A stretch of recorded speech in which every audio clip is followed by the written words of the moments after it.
안녕하세요. 저를 배신한 인간들의 한심한 최후를 지켜본 40대 여자입니다. 그 인간들이란 바로 제 전 남편과 전 시모예요. 비록 큰 배신감이 들었지만 저는 야무지게 챙길 거 다 챙기고 미련 없이 뒤를 돌아섰습니다. 어차피 제가 얻을 것도 없는데 그런 사람 같지도 않은 존재들과 진흙탕 싸움을 벌이다 아이들 가슴에 상처를 남기고 싶지 않았거든요. 그런데 고맙게도 세상은 그들에게 사필 규정이라는 진리를 보여주더라고요. 역시 남의 눈에 피눈물 낸 인간치고 잘 사는 사람은 없다는 사실을 알려드리고 싶어 이렇게 사연을 보내봅니다. 저는 30대 초반에 저처럼 평범한 회사원이었던 4살 많은 남편과 결혼했어요. 저희 시댁은 그때만 해도 중산층 정도로 꽤 부유한 집이었습니다. 시아버지께서 오랜 시간 동안 작은 사업체를 운영하셨거든요. 그때 시부모님은 저와 남편에게 신혼집으로 남편 명의 아파트 한 채도 마련해 주셨죠. 그렇게 감사하게 결혼한 지 1년 뒤 저는 첫애로 딸을 낳았어요. 시부모님은 첫 손주의 탄생을 굉장히 축하해 주셨는데 저희 딸이 돌이 되기 얼마 전이던 날 시모가 저와 남편을 불러 이런 말을 하시는 겁니다. 애미야, 우리 집은 아들이 귀한 집인 거 알지? 시모 말대로 시댁은 정말 아들이 귀한 집이었어요. 시아버지도 위로 누나 둘, 아래로 여동생만 셋이셨고 남편 또한 외동 아들이었거든요. 원래는 남편 위로 형이 한 명 있었는데 두 돌이 되기 전에 하늘의 별이 되었다고 했죠. 그런데 갑자기 아이 이야기는 왜 하시나 싶었더니 그때 시모는 파격적인 제안을 하시더라고요. 나랑 네 시애비가 손녀를 예뻐하지 않는 게 아니라 그래도 집안에 대는 이어야 하지 않겠니? 만약 애미 네가 우리한테 떡두꺼비 같은 손자만 낳아준다면 지금 성수명의 너희 집을 너랑 공동명의로 돌려주마. 그리고 애미야, 난 항상 네 편이란다. 만약 네가 우리 성수랑 아들도 낳고 다복하게 잘만 살아주면 우린 더 바랄 게 없다. 만약 우리 성수가 네 눈에 눈물 나게 하거나 바람이라도 피우지? 그럼 그 집은 바로 너한테 아예 명의를 넘겨주마. 물론 성수가 너에게 명의를 돌려줘야겠지만 어차피 우리가 해준 집이니 이엔 우리가 하라고 하면 군말 없이 들을 거야. 그렇지 아들? 시모의 말에 남편 또한 아무 문제 없다며 고개를 끄덕였습니다. 놀라긴 했지만 저는 그냥 알겠다고 말씀드렸어요. 어차피 시모 말씀이 아니어도 남편과 아이를 더 낳을 계획을 하고 있었고 그 아이의 성별은 우리가 선택한다고 선택할 수 있는 것도 아니었으니까요. 그런데 놀랍게도 그 이후 저는 정말 아들을 낳았습니다. 그것도 2년 터울로 둘이 나요. 그리고 큰아들을 낳았을 때 저는 설마 정말 집 명의를 공동명의로 바꿔주시려나 싶었어요. 장하다 우리 며느리. 정말 기특하고 고마워. 얘 성수야, 너 저번에 애미한테 한 약속 안 잊었지? 집 공동명의 말이야. 그 약속 꼭 지켜야 한다. 그런데 크게 기뻐하신 시부모님은 정말로 남편을 시켜 집을 공동명의로 바꿔주시더라고요. 어차피 언젠가 이혼할 거라는 생각은 해보지도 않았으니 남편 명의이건 공동명의건 큰 상관은 없었습니다. 그래도 굳이 해주신다는 걸 마다하진 않았죠. 그런데 그렇게 여유롭던 시댁이 제가 막낸 둘째 아들 낳았던 해부터 기울기 시작하더군요. 시아버지의 사업이 휘청거리기 시작한 거죠. 그리고 꽤 탄탄하다고 생각했던 시아버지의 사업은 한번 휘청이기 시작한 뒤 빠르게 무너져 갔어요. 애미야, 성수야, 내 염치 없지만 이젠 돈 부탁할 때가 너희밖에 없구나. 제발 나 좀 한 번만 도와다오. 시아버진 사업을 살리기 위해 돈이란 돈은 전부 끌어다 쓰셨습니다. 그걸로도 모자라 대출을 잔뜩 받으신 시아버진 결국 우리에게도 돈을 부탁하기에 이르셨죠. 그때 저와 남편은 그동안 모아둔 돈에 아파트 담보로 2억이나 되는 대출까지 받아서 시아버지를 도와드렸어요. 큰 금액이었지만 어차피 이 집은 시아버지가 해주신 거니 당연히 도와드려야 되는 돈이라고 생각한 거예요. 그때 남편과 시모는 군말 없이 시아버지를 도와드린 제게 무척 고마워하더라고요. 여보, 이렇게 아무것도 안 남겨두고 떠나면 난 어떻게 살란 말이에요? 하지만 버티고 버티던 시아버지의 사업은 결국 빚만 남긴 채 쫄딱 망하고 말았습니다. 게다가 설상가상으로 큰 스트레스가 병을 키웠던 건지 시아버진 말기암 판정을 받으시고 말았죠. 이후 결국 시아버진 제가 결혼한 지 고작 7년 만에 세상을 떠나셨어요. 당시 빚을 갚느라 큰 아파트를 팔고 낡은 빌라 반 전세로 이사해 살고 계시던 시어머니 땅을 치며 통곡하셨죠. 여보, 이대로 어머님을 그 낡은 집에 혼자 어떻게 두겠어. 어머님 우리가 모시자. 시아버지가 돌아가신 후 저는 남편에게 먼저 시모를 모시자고 제안했습니다. 비록 애가 셋이나 되는 탓에 집이 좀 좁긴 했지만 시모가 너무 걱정됐거든요. 남편은 제게 고마워하며 시모께 합가를 제안했어요. 하지만 시모는 우리의 합가 제안을 거절하시더라고요. 난 낡더라도 차라리 널찍한 방 혼자 쓰는 게 좋다. 게다가 아직 너희 애들도 어린데 가면 내가 애들을 봐줘야 할 거 아니냐. 너희 맞벌이 하잖아. 난 이제 늙었어. 그럴 힘이 더 이상 나에겐 없구나. 저는 애들을 부탁할 마음은 전혀 없었습니다.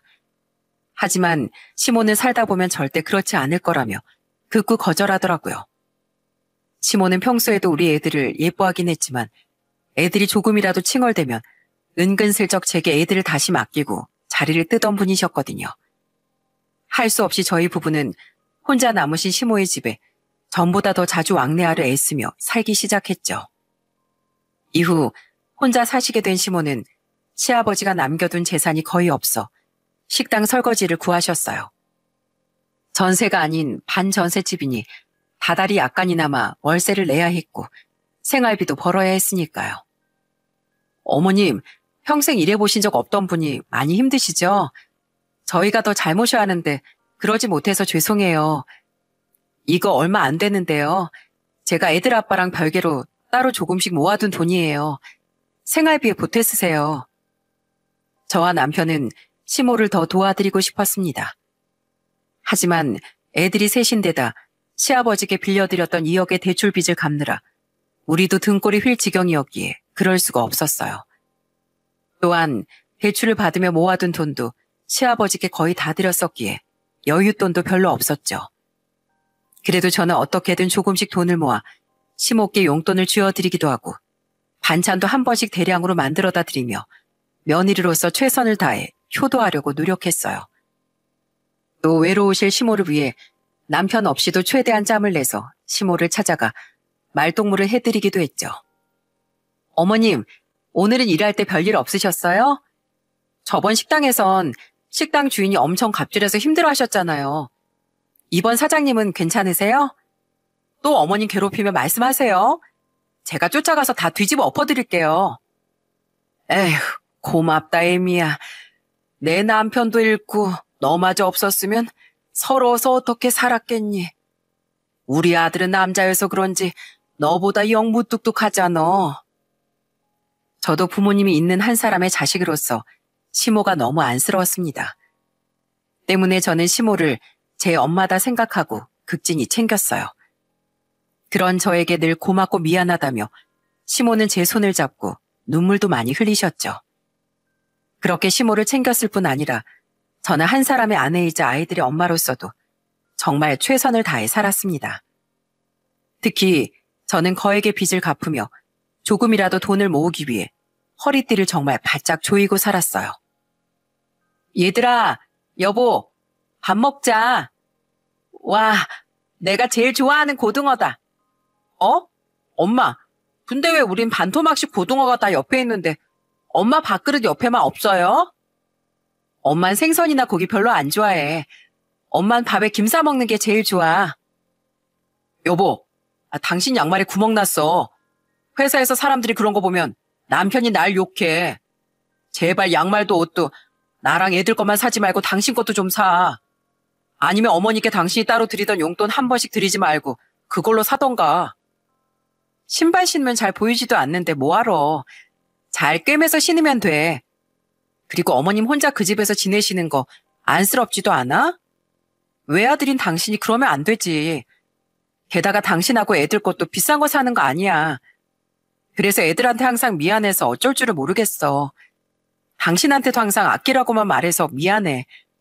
우리 빚 다 갚을 때까지 조금만 더 참자.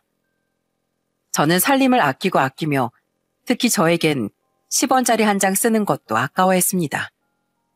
물론 저도 맛있는 것도 먹고 싶고 새 옷도 사고 싶었죠. 하지만 미래를 위해서 참고 희생했던 겁니다. 그 결과 처음 대출을 받은 지 거의 8, 9년 만에 우린 모든 빚을 청산할 수 있었어요. 비록 빚을 먼저 갚느라 모아둔 돈은 아직 별로 없었지만 채무자 신세를 벗어나는 것만 해도 그렇게 행복할 수가 없더라고요. 여보, 그동안 정말 고생 많았어. 당신 아니었으면 그 큰 돈을 10년도 안 돼서 어떻게 다 갚을 수 있었겠어. 에이미야, 난 네가 정말 자랑스럽다. 그 빚을 다 갚으면서 애들 학원도 다 보내주고 나랑 애비까지 챙기느라 얼마나 힘들었니? 이젠 너도 그만 아끼고 너를 위해 돈도 쓰면서 살거라. 그날 남편과 시모는 그동안의 제 고생을 칭찬해 주었습니다. 저는 기쁜 마음에 어느덧 많이 컸던 새 아이를 끌어안고 엉엉 울었죠. 남편 또한 제가 우는 모습을 보더니 제 손을 잡고 따라서 오열을 하더라고요. 그만큼 그 세월이 꽤나 고생스러웠거든요. 그런데 빚을 다 갚고 얼마 지나지 않았을 때부터 남편은 제게 점점 퉁명스러워지기 시작하더군요. 당신 얼마 전에 사다 준 내 양복 어디서 샀어? 아울렛 가서 샀는데 왜? 사이즈 안 맞아? 역시 그럴 줄 알았어. 어딘가 묘하게 촌스러운 것 같더라니. 시즌이 지난 양복이었지?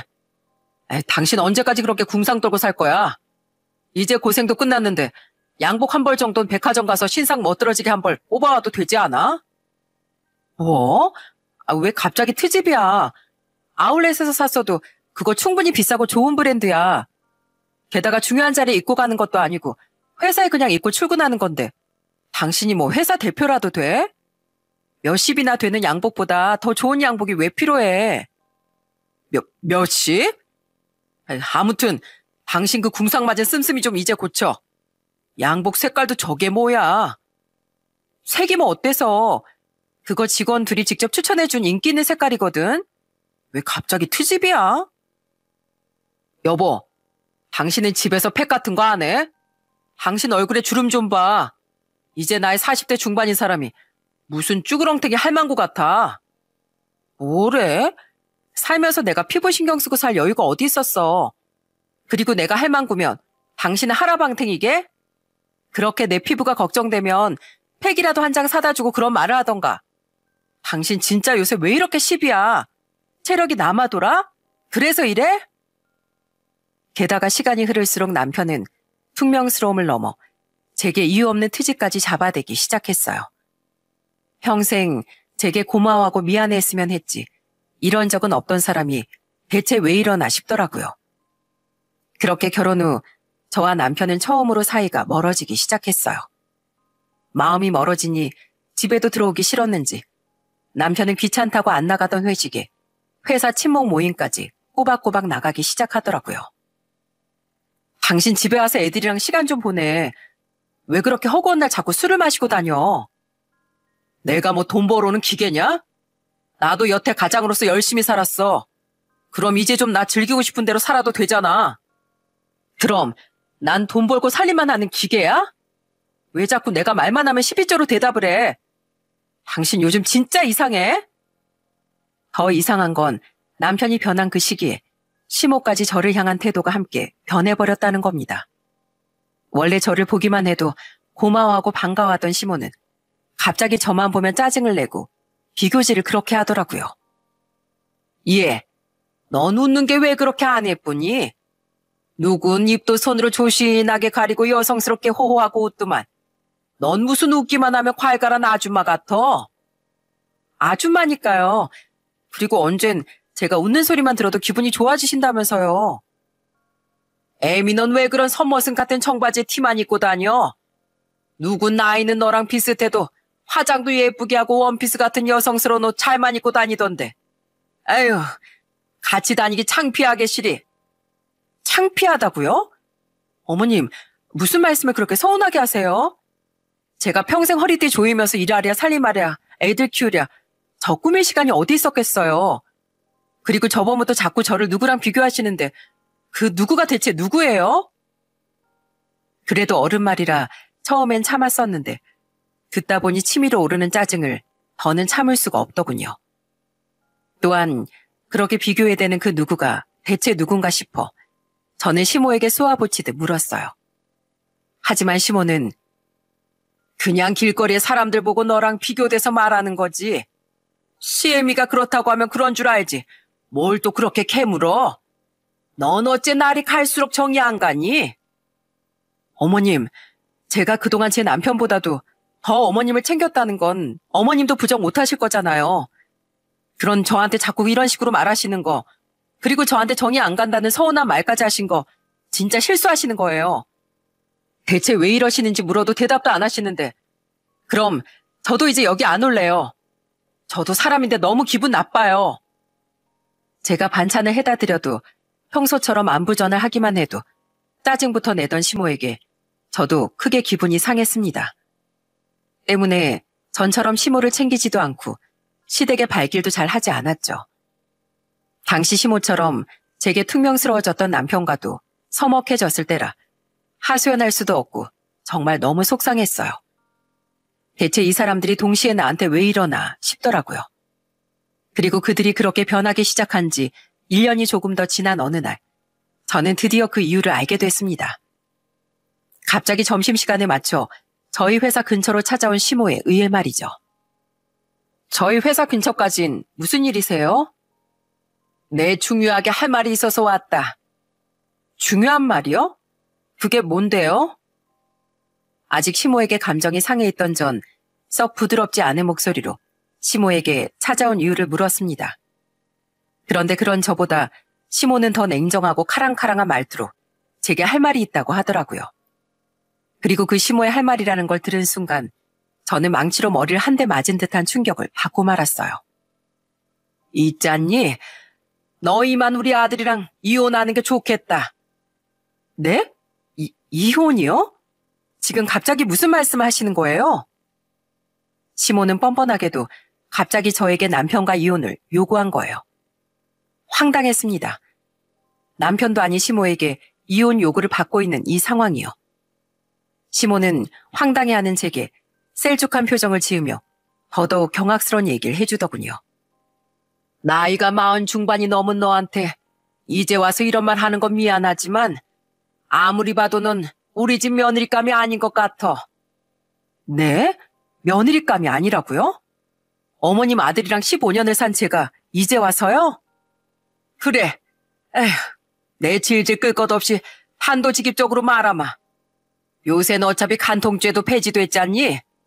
우리 아들 다른 여자 생겼다. 그러니까 구질구질하게 버티지 말고 네가 여기서 물러나. 내가 꼭 우리 아들이 자기는 도저히 너한테 말 못하겠다고 나한테 대신 말해달라고 부탁해서 아들 대신 말해주는 건 아니야. 이 시모의 말을 듣고 여러분은 무슨 생각이 드시나요? 아마 제 사연을 듣고 계신 여러분들 또한 당시 저와 같은 생각을 하셨을 거라고 생각해요. 시모는 자기 아들을 나름 감싼다고 한 말이겠지만 누가 봐도 그 말은 시모가 남편에게 부탁을 받고 대신 저에게 이혼 요구를 하러 왔다는 뜻 아니겠어요?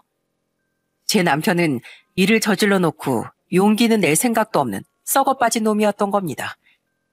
저는 하도 기가 막혀서 입을 떡 벌리고 있었어요. 그리고 그런 저를 보며 이어진 시모의 말은 더더욱 어처구니가 없었죠. 내 말 알아듣고 있니? 우리 아들이 이제 네가 여자로 안 보인대. 그래서 너랑 이혼하고 그 여자랑 살고 싶댄다. 뭐라고요? 진짜 기가 막혀서원. 네, 듣고 있어요. 하도 기가 막혀서 잠깐 말문이 막혔을 뿐이에요. 그러니까 그 찌질한 인간이 바람은 지가 피운 주제에 어머님한테 대신 이혼 통보를 해달라고 부탁했어요? 찌질하다니? 감히 누구 아들한테? 그런 게 아니라 우리 애가 워낙 착하고 마음이 여려서 차마 너한테 말을 못하겠던 거지. 착하고 여리긴 개뿔. 어떤 여린 인간이 가족을 위해서 그렇게 헌신했던 조강지철 두고 바람을 피워요? 어떤 착한 버러지가 그런 주제에 마누라한테 사과를 하긴커녕 자기 엄마 시켜서 이혼을 통보해요. 뭐 버러지? 네, 짐승도 자기 가족 자기 짝은 소중하게 여긴다는데 짐승만도 못한 짓을 저질렀으니 그 인간이 짐승 이하인 버러지가 아니면 뭐예요? 어쩐지 1년 새 나에 대한 태도가 다른 사람처럼 바뀌었더라니. 아, 이제 알겠네요. 어머님이 저를 계속 누구랑 비교했었는지. 어머님도 그 여자가 누군지 알고 있었던 거죠? 어머님도 그 여자가 며느리감으로 더 마음에 들어서 자꾸 저를 못마땅했던 거죠? 대체 그 여자가 누군데요? 대체 가정 있는 남자를 혼이 나가도록 꼬여내간 간 큰 여자가 누구냐고요? 네, 알기나 좀 합시다. 예? 제 말에 시몬은 찔리는 듯 입술을 실룩댔습니다. 그리곤 잠시 골똘히 뭔가를 생각하더니 이내 자기 입으로 그 여자에 대한 말을 술술 불더라고요. 그래, 기왕 다 밝힌 거 시원하게 다 말하지 뭐.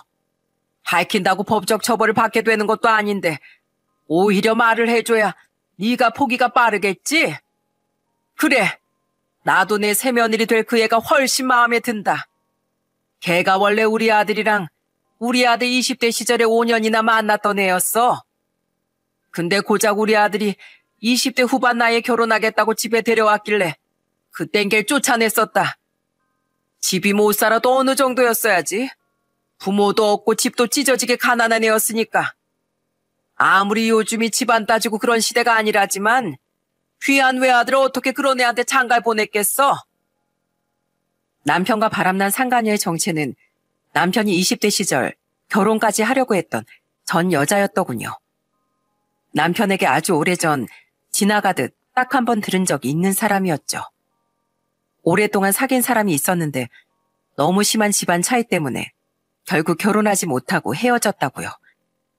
저희 집은 그렇게 잘 사는 편도 아니었는데 평범했던 저희 집안 형편엔 비교도 안 될 정도로 가난한 집 여자였다는 말을 떠올리며 저는 시모의 말 같지도 않은 말을 계속해서 들었습니다. 그 뒤로 아들이 한참이나 여자를 안 만나길래 나랑 네 시애비가 얼마나 노심초사했었는지 아니? 그래서 몇 년 뒤에 아들이 널 데려왔을 땐 집은 좀 평범했어도 그 애만큼 거진 아니었으니까 쌍수 들고 환영해 준 거지. 근데 1년쯤 전에 우리 아들이랑 다시 만난다면서 나한테 인사까지 온 걔를 오랜만에 보니까 완전 신수가 훤해졌더라. 그냥 작은 회사 다니던 옛날이랑 다르게 지금은 부동산 투자랑 경매 뭐 그런 일을 한다는데 돈도 많고 건물도 가지고 있다네. 걔는 너랑 다르게 나한테 과거의 영광도 되찾아 줄 수 있다더라. 과거 뭐요? 영광. 만약 성수가 너랑 이혼하고 자기랑 새 출발하게 되기만 하면 나한테 지금 살고 있는 곳 같은 낡아 빠진 집 말고 좋은 전셋집 마련해 준다고 약속하더라. 우선 거기서 지내다가 전세 계약 끝나면 나중에 나한테 집을 하나 사주겠대. 게다가 나 일할 필요 없게 용돈도 따박따박 주겠대. 내가 그렇게 훌륭한 애를 그땐 왜 못 알아봤나 몰라. 그러니까 어머님은 지금 돈 때문에 저를 배신하겠다는 거죠? 제가 그동안 어머니께 얼마나 잘했었는데 고작 그따위 돈 때문에 인의를 저버리겠다는 거잖아요. 창피하지도 않으세요? 돈 앞에 인이고 자시고가 어딨어? 내가 평생 해보지도 않은 남의 가게 설거지를 하느라 얼마나 힘들었는지 알아? 난 늙음하게 더 이상 고생 안 하고 살고 싶다. 고작 필요도 없는 반찬에 코딱지만한 용돈 말고 너도 나한테 그 애처럼 집 해줄 수 있어? 없지? 내 아들이 너랑 이혼할 거라고 하니까 우리 새며느린 벌써 나 살 전셋집 알아보고 있는 것 같더라. 그럼 나도 사람 되게 약속을 지켜야지. 잔말 말고 너 우리 아들이랑 이혼해라. 그렇게 알고 난 이만 가마. 애들도 있는데 보기 안 좋게 이혼 소송까지 가는 소라는 안 일으킬 거라 믿는다. 시모와 제 목소리가 커질수록 우리가 있던 카페 안 사람들의 시선이 하나둘 몰렸습니다. 그 시선이 부담됐는지 시모는 끝으로 갈수록 속사포처럼 자기 할 말을 내뱉더라고요. 그리고선 더 이상 제 대답을 듣지도 않고 그대로 도망치듯 카페를 나가버렸죠. 그렇게 시모가 간 후 저는 열받아서 눈앞에 냉커피를 벌컥벌컥 들이켰어요. 그리곤 부글대는 마음으로 그날 일을 하는 둥 마는 둥 하다 퇴근한 뒤 집에서 남편이 들어오기만을 기다렸습니다. 언니, 미안한데 이런 사정이 있어서 오늘만 우리 애들 좀 봐줄래? 형부한테도 죄송하다고 전해줘. 저는 아이들에게 남편과의 좋지 않은 모습을 보이기 싫었습니다. 때문에 같은 서울에 살던 친언니에게 전화해 사정을 말한 후 저희 애들 좀 하룻밤만 재워달라고 부탁했죠. 그리고 당시 15살이던 딸에게 동생들을 데리고 이모 집에 가 있으라고 말한 뒤 고요한 분노 속에서 남편을 기다렸던 거예요. 그런데 남편은 8시가 되고 또 9시가 돼도 안 들어오더라고요. 제 전화를 받지도 않고요. 그러다 10시가 넘어서야 술에 취해 들어오더군요. 당신 왜 이제 들어와? 아까 어머니께 다 들었어. 어머니가 당신한테 나 대신 이혼 요구했다는 거 말이야. 그래서 맨정신으로 당신 얼굴 볼 수가 있어야지. 그래서 술을 잔뜩 마시고 들어왔다? 넌 네 엄마를 시키거나 술을 마시거나 하는 게 아니면 인생을 똑바로 마주볼 용기도 없니? 내가 이런 한심한 인간인 걸 왜 여태 모르고 살았지? 소심한 면이 있는 건 알았지만 그렇게까지 한심한 인간인 줄은 정말 생각도 못했습니다. 저는 화가 나서 옆에 있던 두루마리 휴지를 집어던지며 계속 소리쳤어요. 야, 이 비겁한 자식아. 이별해도 이혼해도 예의가 있는 거지. 무려 15년 동안 풍파를 같이 헤쳐온 나한테 이혼 통보를 엄마 시켜서 하냐? 뭐? 옛날에 결혼할 뻔했던 여자? 내가 아버님 때문에 진빚 갚느라 얼마나 허리가 휘도록 고생했는데 그 와중에 혼자 남은 당신 어머니까지 챙기겠다고 몸이 부서져라 힘들게 살았는데 그 빚을 다 갚자마자 바람을 피워? 아니, 내가 내 발로 주희를 찾아간 게 아니라 주희가 먼저 연락을 해왔던 거야. 내가 먼저 당신을 배신하려고 했던 게 아니야. 그걸 지금 변명이라고 하냐? 그거나 뭐가 달라? 바람 피운 게 곧 배신이지. 남편은 그 와중에 변명 같지도 않은 변명을 늘어놨습니다. 하지만 그 말에 더 열이 받은 제가 버럭하자 헙하며 다시 고개를 떨구더라고요. 그 상태로 아무 말도 못하고 땅만 보고 있더니 남편은 뭔가 결심이라도 한 듯 크게 숨을 들이키고 내쉬더군요. 그리곤 고개를 들어 제 눈을 슬그머니 보며 말했죠. 그래, 내가 나쁜 놈이다. 근데 그게 뭐? 한 번뿐인 인생 나도 내가 사랑하는 사람이랑 살고 싶을 수도 있지. 그러니까 그만 이혼해. 난 당신이랑 이혼하고 주희랑 새 출발할 거야. 20대 때 못 이룬 진정한 사랑, 이제 다시 결실을 맺고 평생 행복하게 살 거라고. 진정한 사랑? 너 무슨 영화 찍니? 가족 다 버리고 찾아 떠나는 신선한 자극이 좋은 결말을 가져다 줄 것 같아? 착각하지 마. 넌 지금 네 인생 네 손으로 아주 베베 꼬고 있는 거니까. 내가 비록 당신하고 애들은 버리지만 난 우리 어머니도 생각해서 내린 결정이야. 주희가 우리 엄마한테 집도 해주고 노후도 책임져 준다고 했어. 옛날엔 안 그랬는데 애가 완전히 신수가 헌해졌더라. 그리고 사랑도 사랑이지만 나도 내 인생 이제 그만 구질구질해지고 싶어. 구두쇠인 당신 옆에서 돈 1,000원에 벌벌 떠는 인생 그만 살고 싶다고. 내가 나조차고 구두쇠로 살았냐? 그리고 내 탓하지 마. 빚 다 갚은 뒤로 1년 동안 우리 단 한 번도 돈 1,000원에 벌벌 떠면서 산 적 없어. 그냥 나보다 돈 많고 설렘도 주는 여자한테 가고 싶은 거면서 어디서 궤변을 드러나? 그래, 나도 나 배신한 버러지 같은 인간 안 잡아. 사람도 아닌 거랑 내가 더 살고 싶겠니? 그러니까 짐 싸서 당장 그 여자한테 가. 어차피 용서해줄 생각도 없었지만 사과 한마디 안 하는 그 인간과 더 이상 불필요한 대화를 섞고 싶지도 않았어요. 때문에 나가라고 말하니 그놈은 기가 차게도 눈을 동그랗게 뜨고 되묻더군요. 저는 그런 놈에게 이를 부득부득 갈며 눈알을 부라렸어요. 내가 나가라고? 그럼 내가 나가리? 난 너처럼 더러운 인간한테 우리 애들 못 보내줘. 그리고 방금 너도 네 입으로 그랬잖아. 나랑 애들까지 다 버리고 그 여자한테 갈 거라며. 그럼 나랑 애들까지 네 사람이 나가야겠니? 혼자 네가 나가야겠니? 그래, 나간다, 나가. 나갈 테니까 이혼 준비하고 있어, 당신. 진짜 여자가 매력 없게 도끼만 남아가지고. 기가 꺾였는지 눈을 아래로 내리깐 남편은 결국 그렇게 투덜거리며 짐을 싸서 집을 나갔습니다. 당시 저는 남편과의 모든 대화를 녹음해놨었어요.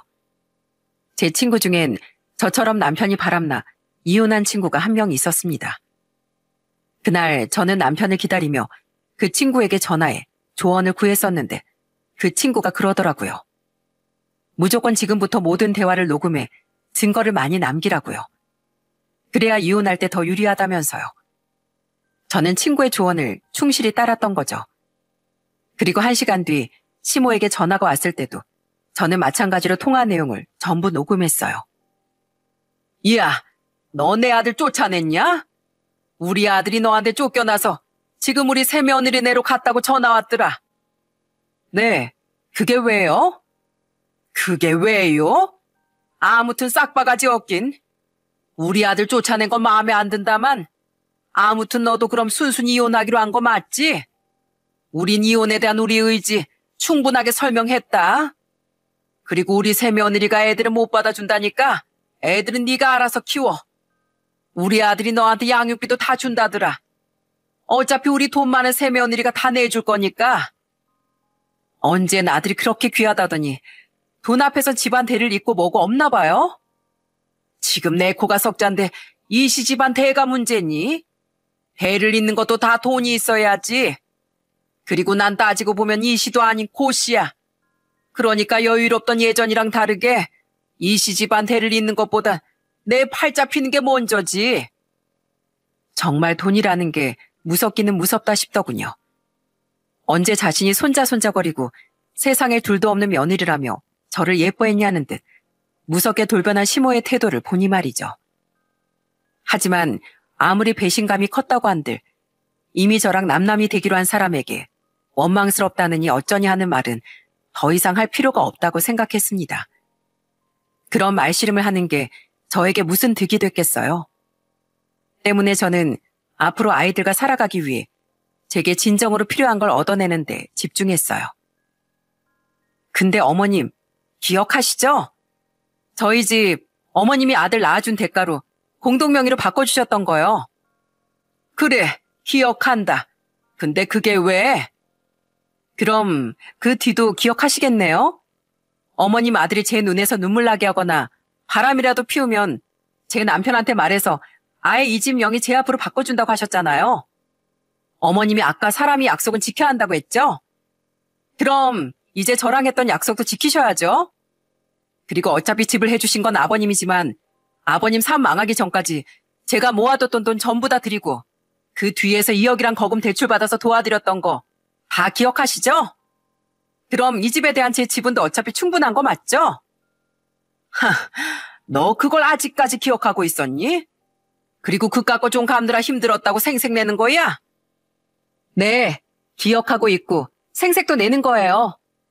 그때 제 남편도 어머님 약속에 동의했던 거 잊진 않으셨죠? 설마 이제 와서 발뺌하시진 않겠죠?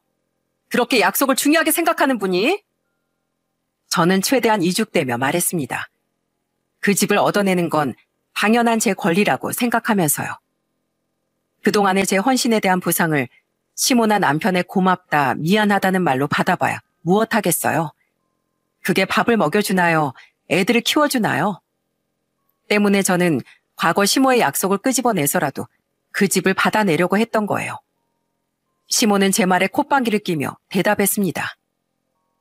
아무튼 잔머리는 좋아요. 그래, 가져가라. 어차피 내 아들한테 유책 사유도 있고 그동안 네가 갚아나간 빚에 나한테 해준 것도 있으니 이혼하면 그 집은 어차피 너한테 가지 않았겠니? 가져가라, 가져가. 어차피 우리 새며느리한텐 그딴 집은 비교도 안 되는 좋은 집에 건물까지 있다는데 그깟 집 한 채가 아쉽겠어? 내가 너 불쌍해서 애들이랑 살 수 있는 집은 넘겨주마. 예, 이 집은 제가 넘겨받을게요. 근데 말은 똑바로 하세요, 어머님. 아니, 고씨 아줌마. 이 집은 그쪽들이 넘겨주는 게 아니라 당연히 내 집이니까. 들을 말은 다 들었다 싶어 저는 더 이상 시모를 어머님이라고 부르지도 않았어요. 그러자 시모는 나지막이 건방진 계집애라고 비아냥대더니 이내 전화를 뚝 끊어버리더군요. 그 뒤로 혹시라도 말이 바뀌진 않을까, 그러면 소송까지 가야 하니 내심 조마조마했지만 이혼은 싱겁게 끝이 났습니다. 협의 이혼을 하며 남편은 정말로 제게 살던 아파트를 넘겼고 달에 애 한 명당 60만 원씩 총 180만 원이란 양육비도 제게 지급하기로 했죠. 당시 남편 월급은 400쯤 됐었는데 거의 절반을 양육비로 지급하기로 한 셈이었어요. 하지만 남편은 상간녀의 돈을 믿고 그깟 180쯤은 거뜬하다고 생각한 모양이더라고요. 내가 줄 건 다 줬는데 꼭 이렇게까지 했어야 했어? 당신은 당신이고 그 여자도 남의 가정 깨부순 죄에 대한 죄값은 받아야지. 마지막으로 전 상간녀에 대한 정보까지 알아내 위자료까지 야무지게 청구해버렸습니다. 상간녀는 괜히 법적인 일로 얽혀있고 싶지 않다며 얼른 제게 합의를 제안해 위자료를 지급했죠. 하지만 저는 남편에겐 따로 위자료 소송을 걸지 않기로 했어요. 어차피 아파트가 저에게 넘어온다고 한들 약간의 재산 분할은 해줬어야 했는데 남편이 번거롭기 싫다며 위자료와 재산 분할을 퉁치자고 먼저 제안했거든요. 저야 오히려 이득이니 거절할 이유가 없었던 거죠. 그렇게 아직 분함이 남아있긴 해도 그걸로 끝이라고 생각했는데 저희 친정아빠는 아니셨나 보더군요. 네? 그 인간 회사 앞까지 찾아가셨었다고요? 이혼 후 어느 날 아빠는 씩씩대며 제게 전화해 그놈에게 개망신을 주고 왔다고 말씀하셨어요. 경찰 출신이셨던 아빠는 평소엔 인자하지만 화가 나면 굉장히 무서운 분이셨어요.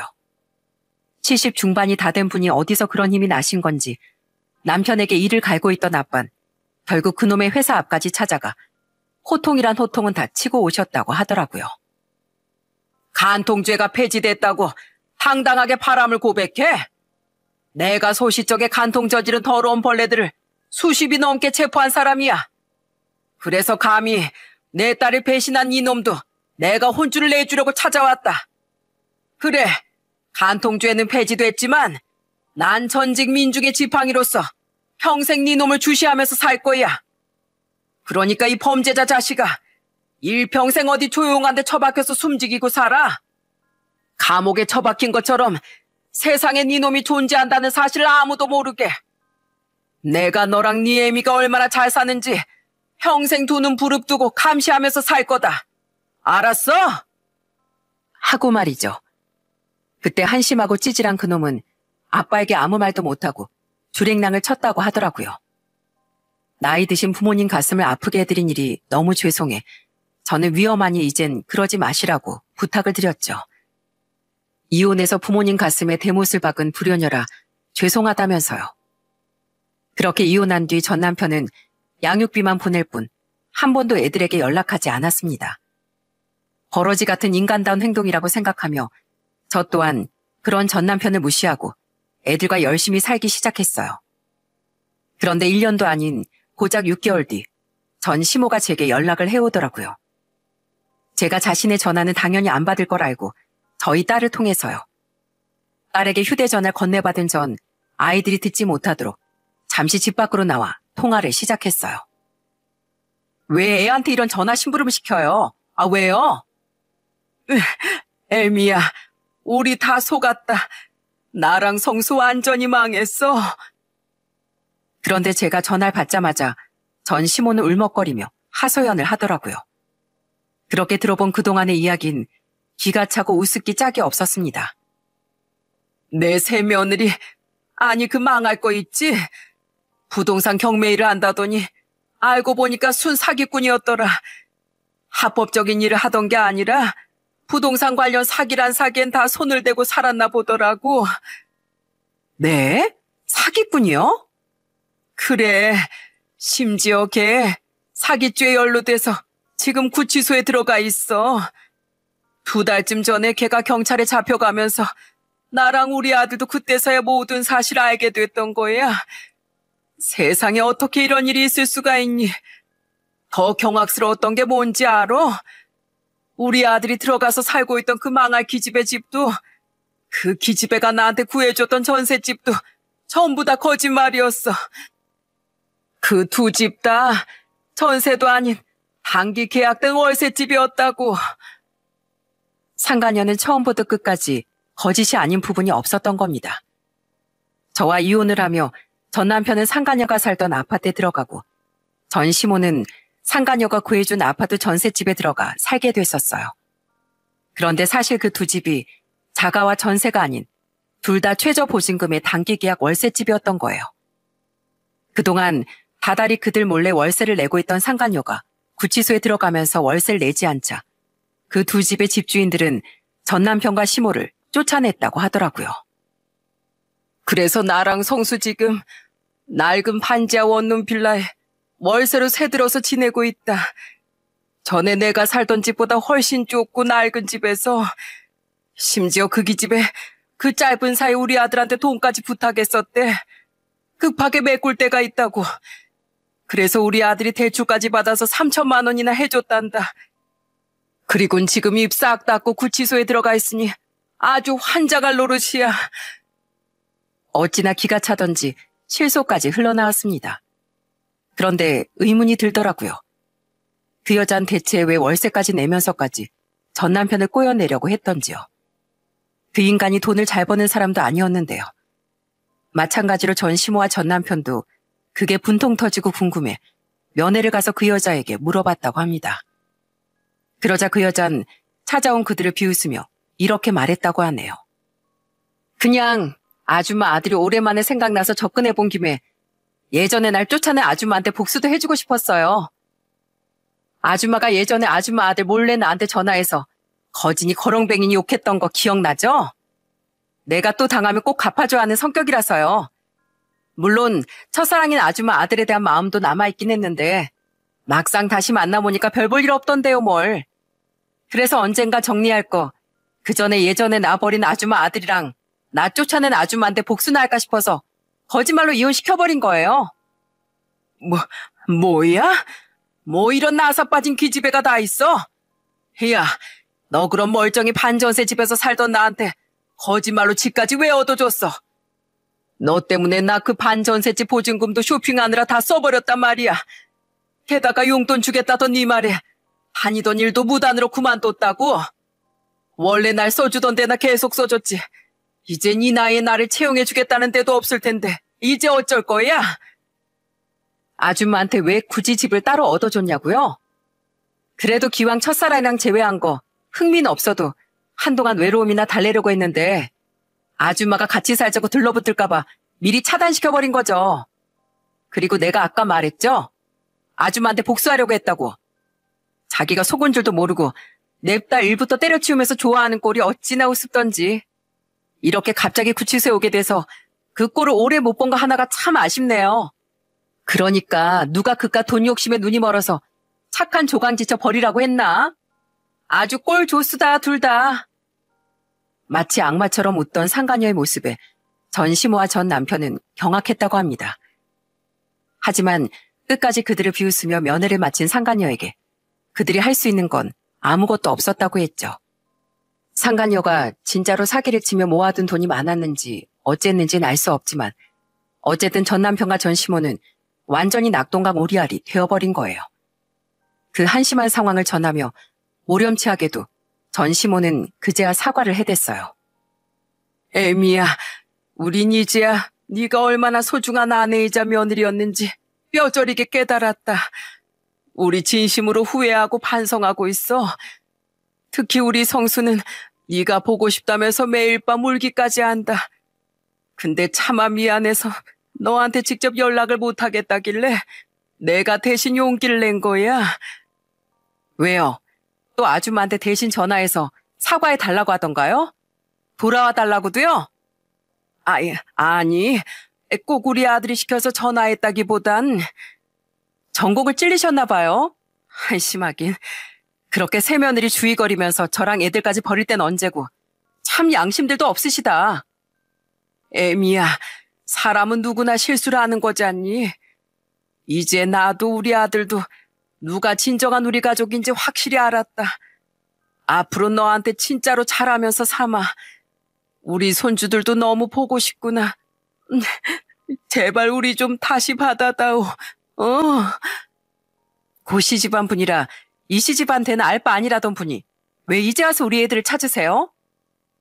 진정한 사랑 찾아 떠난다고 애들은 안중에도 없던 인간이 감히 어디서 애들을 들먹인대요? 이보세요들, 정신 차리세요. 자기 복을 자기 다리로 걷어찬 건 당신들이네요. 전 이번 일로 그쪽들이 제 진정한 가족이 아닌 걸 확실히 알아서 더는 그쪽들과 엮이고 싶은 마음 추워도 없으니까 인생 그렇게 살지 마세요. 그리고 이딴 일로 우리 애들한테 또 연락했다간 나 전직 경찰이었던 우리 아빠 인맥 이용해서 그쪽을 어떻게든 법적 조치 당하게 할 겁니다. 웃기는 짬뽕들이 아주. 끊어요. 그렇게 저는 어이가 없던 전 시모의 전화를 끊어버렸어요. 그 뒤론 전 시모도 자기 입으론 용서를 구하긴커녕 이혼을 요구할 배짱도 없던 전 남편도 제게 한 번도 다시 연락을 해온 적은 없습니다. 어차피 용서해줄 마음은 눈꼽만큼도 없었으니 저로선 오히려 좋았죠. 하지만 누가 찌질이 아니랄까봐 전 남편은 자꾸만 가장 착했던 큰딸을 통해 아빠 힘들다, 혼자 할머니 부양하면서 살기 어렵다 등등 저 전에 들으란 듯이 하소연을 해댔더라고요. 그런데 자기 아빠에게 오만정이 떨어졌던 딸은 제가 그놈에게 전화해 화를 내기도 전에 알아서 전 남편의 번호를 차단시켰다고 해요. 그렇게 자기 아빠를 끊어낸 뒤에야 큰딸은 전 남편이 자신에게 전화해 하소연해댔다는 사실을 제게 말해준 겁니다. 그걸 왜 엄마한테 진즉 말을 안 했어? 내 이 인간을 그냥... 엄마, 아빠한테 전화해서 뭐라고 하지 마세요. 이미 제가 저랑 동생들 인생에 아빠라는 사람은 없다고 말해놨거든요. 그러니까 가족을 버린 그런 사람한테 괜히 전화해서 엄마 힘만 빼실 거 없어요. 그런 딸에게 너무 미안했습니다. 아직 고등학생도 안 된 애가 아빠를 그렇게 미워하기까지 얼마나 힘들었겠어요. 저는 어느덧 다 커서 저를 위로해 줄 줄도 아는 안쓰러운 딸을 꼭 안아주었어요. 그리곤 딸과 옆에서 그런 우리를 보고 있던 아들들을 꼭 끝까지 훌륭하게 키워내겠노라 다짐 또 다짐했죠. 그깟 사기꾼에게 속아 저와 애들마저 버린 전 남편과 전 시모는 지금 그렇게 나락으로 떨어져 비참한 삶을 살고 있습니다. 꼬박꼬박 월급의 거의 절반을 제게 양육비로 보내면서요.